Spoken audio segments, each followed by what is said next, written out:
Greetings and welcome to your lesson extra. How important is piece selection to learning piano? I love this question, especially because it's one of those things that serious pianists and piano teachers know and forget that maybe a beginner coming into the studio would not know the answer to this. So the answer is it is very important. It's vital, especially if you want to be a well-rounded musician that can play multiple styles of music or take on whatever challenge, especially if they want to gig when they get older and stuff like that. And you don't want music to be out of the student's reach. So my job as a student is learning piano is to make sure that they have enough experience as they progress through the levels that they can play whatever they want by the time they feel like they have arrived in lessons.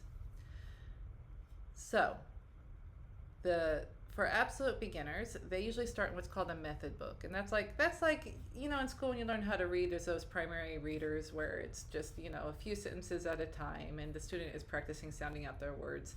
That's what method books are from the beginning. And the pieces and the exercises there are created to make sure the student is learning a variety of different skills and styles and how to read all the notes and all those things. So when a student first starts, I don't have to put too much effort into repertoire selection because their method books do it for them. That's always my first choice, but I do have a lot of students in books too. While they're in their whatever program they chose, I stick to that program. If a student really doesn't like one of the pieces, I still have them learn it, so I won't let them skip it, but what I will do is they'll go through the practice steps with me in the lesson, and then after 3 weeks of going through those practice steps, if it's subpar, we'll still pass it and move on, because piano shouldn't be a chore. It should be a challenge, but it shouldn't be a chore. So if they need to know the skill, I make sure they stick with it so they get the skill down, but then we can move on.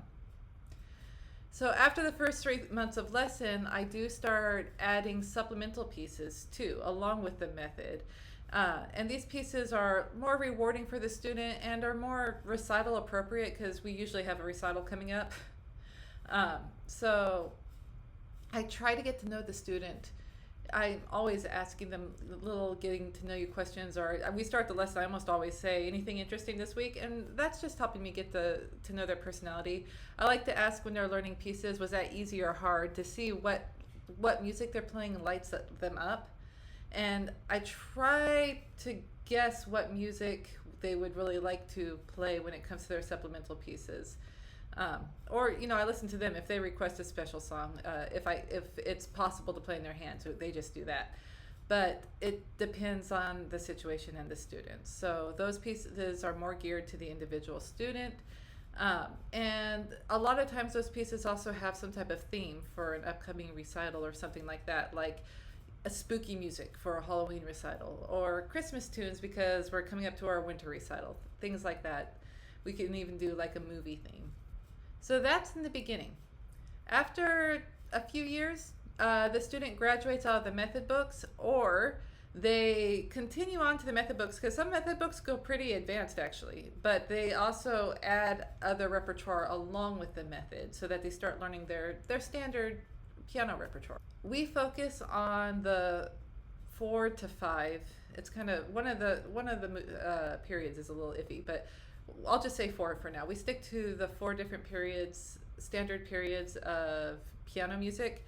There's a Baroque period, which is music written from 1600 to 1750. This is Bach and Handel. The 1750 to 1825 is a classical period. That's Beethoven and Mozart. The Romantic period is 1825 to 1900. That's the beloved Chopin. Boy howdy, students get very excited when they get to play Chopin. There's a lot of great Romantic composers. I very much like Grieg and Schumann also. And then the 20th century, which is 1900 to now, so a huge span.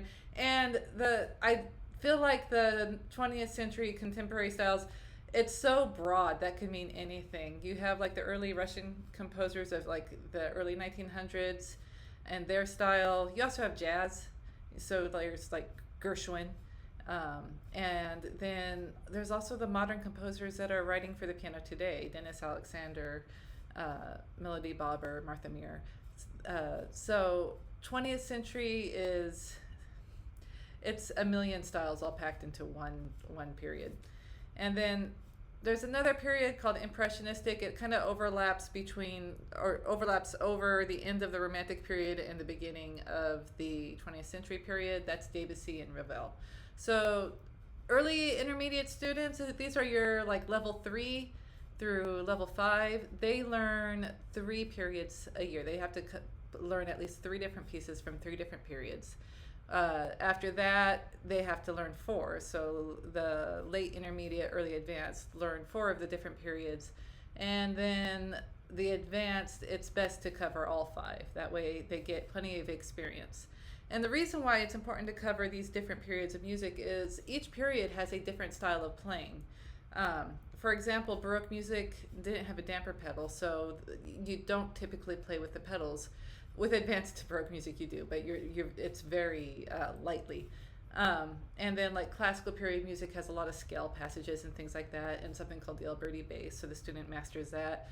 Romantic uses the entire piano, is pretty heavy on the pedal. There's a lot in the Romantic period to cover. There's a lot in the 20th century. I mean, it's always good to learn some jazz pieces because then you're learning swing and things like that. So the reason why we cover all these different periods is so that the student covers a bunch of styles every year and it becomes familiar with the different styles as they learn it.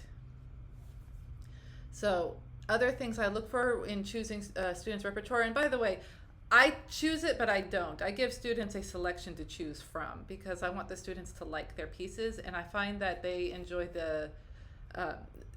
having that independence of being allowed to choose their pieces. So I do, give them a list to choose from, but it's not like I just say, you learn this now. It doesn't work that way. So I do try to make sure that they get a variety of technical skills through their music. Like some pieces have fast scale and arpeggio passages. Some are big pieces with large chords. There's something called polyphonic music where you're playing more than one melody at once. It's a very it's a challenging skill. It's actually really rewarding too, but that's one that you definitely can't cram. It takes a lot of work. Things like light articulations, like playing lightly on the piano with a little short detached sounds, things like that. So I make sure there's a large palette of techniques and skills and sounds, dynamics, that are being included with the repertoire selection. If you go away with one thing in this video, I hope it's this: the more pieces a student learns, the more experience they obtain. This leads them to learn music quicker and perform their pieces with more polish. It is so important that a student practices enough to learn a variety of music so that they are well skilled as pianists. The reality is, the better the pianist, the more they're going to want to practice, the more they're going to enjoy piano and enjoy lessons.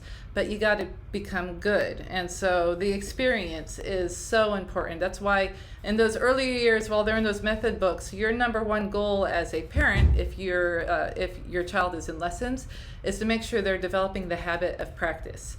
And I discussed this in a lot of videos before. Just make sure they go over and play the piano for a little bit. You don't have to put a timer on them. You don't have to make it super structured. You can give them the control of how long and how much, but especially in the very beginning. But do make sure that they are playing every day and that you are giving them a time to play every day. A lot of students that don't succeed in piano, their life at home is chaotic and they don't even know when they can practice. So make sure that they are set up to succeed, and piano will become so much more rewarding for them because of it. And that is your lesson extra.